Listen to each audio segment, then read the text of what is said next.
Good morning, church. For those of us over the age of 16, it is likely at some point during our lives that we have had a job. Over one lifetime, it is possible to have had a countless number of jobs in search for the career or position that we deem most fulfilling. I remember growing up and hearing things like, do a job you love and you'll never work a day in your life. We buy into this mantra because it has a lot of truth to it. I mean, some of us spend more time and hours with our coworkers and clients on a daily basis than we do our own families. We want a job that we are passionate about and gives us purpose. And for as long as I can remember, I always knew that I wanted to be a teacher. This dream of mine was further cemented in college during my studies at Western Connecticut State University as a music education major. I finished with a 3.7 GPA, made Dean's List each semester, and was even presented with the 2013 Furman Award given to the top choral music education student at the university. I went on to get multiple graduate degrees and even a doctorate in the field of music education. So, I have a great job with a growing music program, and oh yeah, I get summers off. So because of all of these accomplishments and my great job, I should feel, according to our lighthearted mantra, that I should have never worked a day in my life, or at least felt that way, right? Well, I forgot to mention one thing. If we have had a job at some point, it is also just as likely that we have had a boss or superior at our job that we were not particularly fond of. Maybe he or she was over-demanding, pushing you past the brink of exhaustion on a daily basis. Or maybe you've had a boss who was a micromanager, spending every waking moment criticizing your work. Oh, and we can't forget the dictator. The boss whose goal in life is to seemingly squash every ounce of enjoyment from the workplace. All just to suck up some upper-level management. Now, don't get me wrong. There are some good bosses out there, and I've been blessed to have a few of them. However, I am sure we can picture the people right now in our mind. The people we couldn't or still cannot stand to work for. Maybe their over-demanding nature was just so much that it was time to leave and seek employment elsewhere.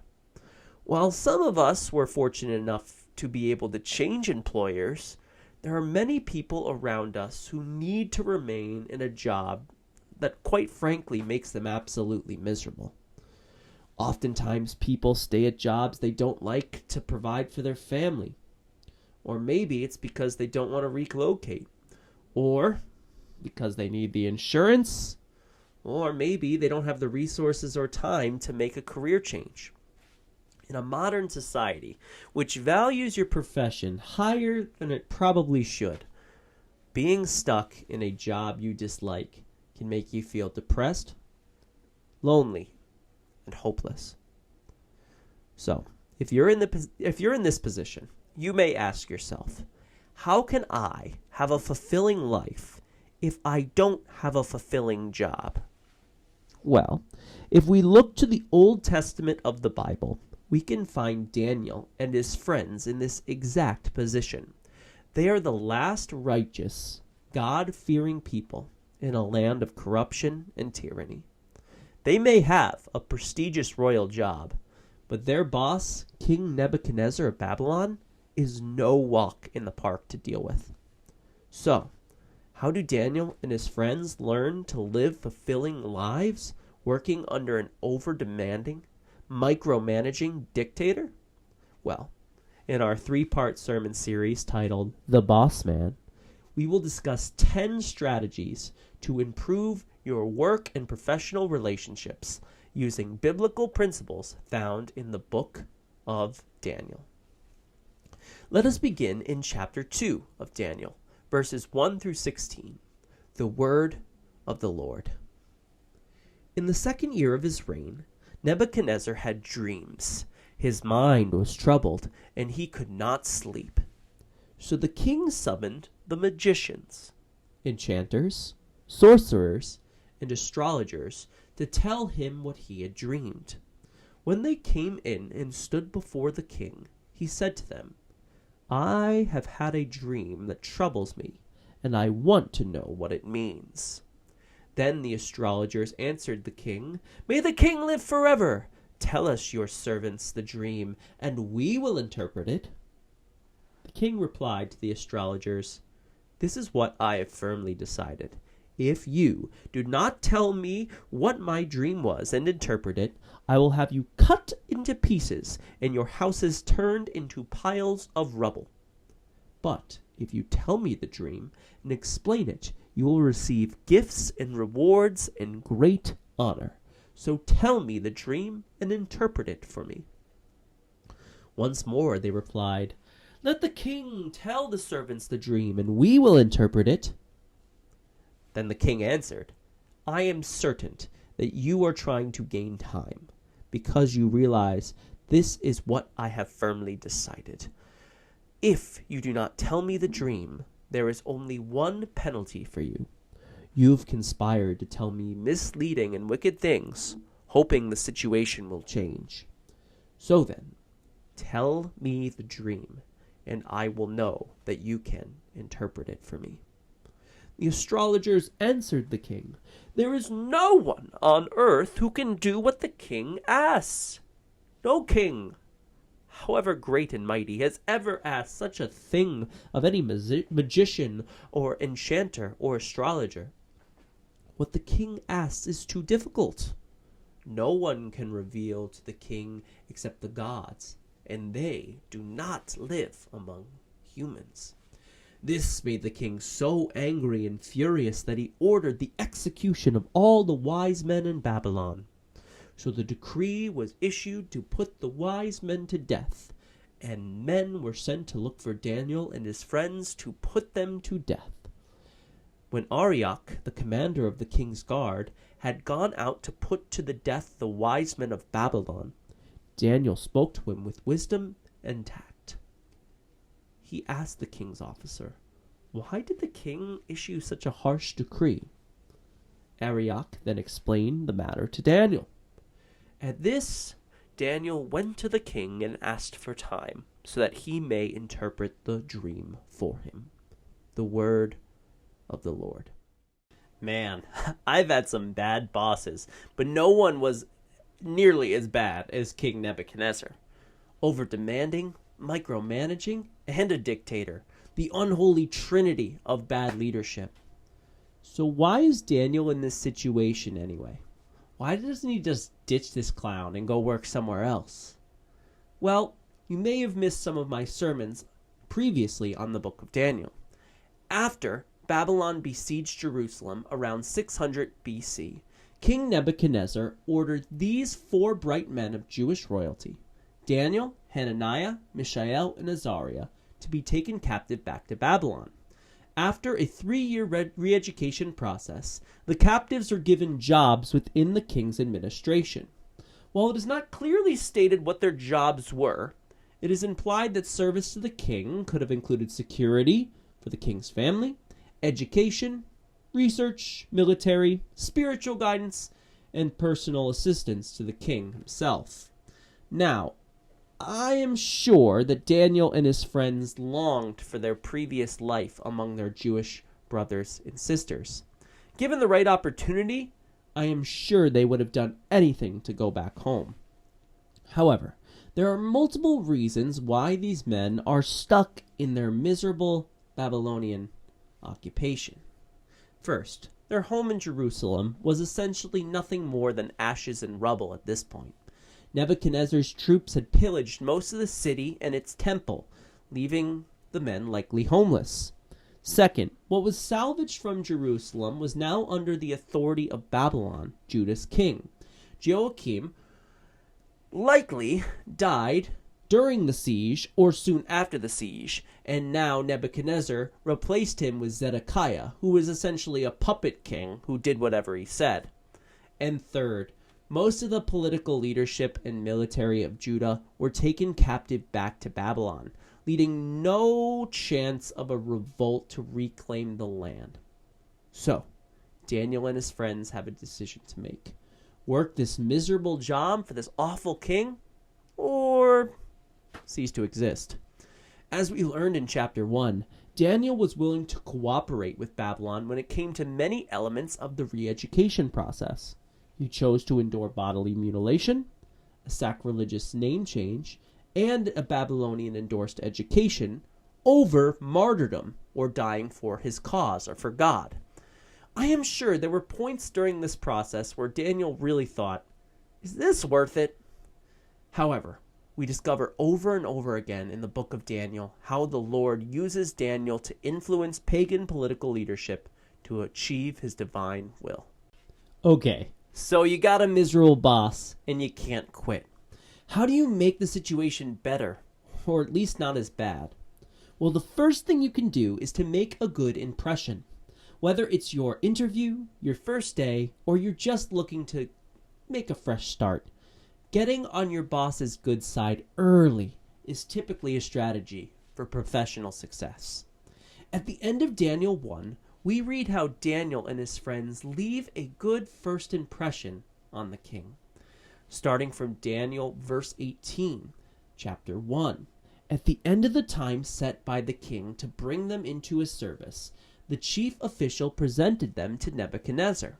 The king talked with them, and he found none equal to Daniel, Hananiah, Mishael, and Azariah. So they entered the king's service. In every matter of wisdom and understanding about which the king questioned them, he found them 10 times better than all the magicians and enchanters in the whole kingdom. Notice, however, that Daniel and his friends were not actively seeking to demonstrate their enhanced knowledge. They waited until the chief official decided to bring them to the king to reveal their smarts. This approach is much more efficient when it comes to gaining respect from your leadership. While we can debate the fairness of the matter, the thing is, most bosses will make a decision on you before you even open up your mouth. So, to be sure, make every moment count, especially in the beginning. And when you get your chance, make the most of it. After making a good impression, it's important to build a relationship with your tough boss by demonstrating your value. Notice the word demonstrate is used here and not flaunt. One thing my dad taught me, who has many years of experience in the business management field, is that the people who claim to know everything or have all the answers are usually the people who have no idea what they're doing. These people are just suck-ups who try to impress their boss in order to put themselves first in line for promotions.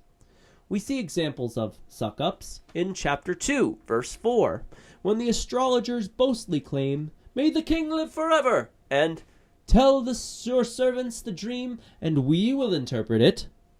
Give me a break. Even stubborn King Nebuchadnezzar can see right through their phoniness. Whether a boss is good or bad, the situation remains the same. Leaders are looking for dedicated people who they can trust to get the job done, not just someone who's going to give them a bunch of lip service. We can see Daniel and his friends throughout chapter 1 and chapter 2 demonstrate their value through their perseverance, knowledge, and wisdom. They demonstrate perseverance when they are willing to endure the 3-year Babylonian re-education process, as well as when they reject the king's feast and are given the trial of the fast. And of course, they prove their value at the end of chapter 1, demonstrating their knowledge and wisdom in front of the king. These 3 characteristics are attractive to a boss, as it will assure him or her that even when times get rough, you will remain motivated and effective in the workplace. The third step to improving your relationship with your tough boss is to offer solutions. When I read this chapter, the king's servants seem to be the people that would rather complain about the situation rather than offer solutions on how to fix it. I almost imagine these guys like bickering at a water cooler in an office. "Geez, what's his problem today, Jeff?"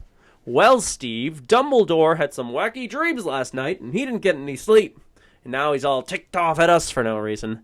This morning, I went over to ask him a question, and he threatened to cut us all into pieces. Dude needs a vacation or something. Look, I understand that bickering at a water fountain about your crazy boss may feel necessary at a given moment.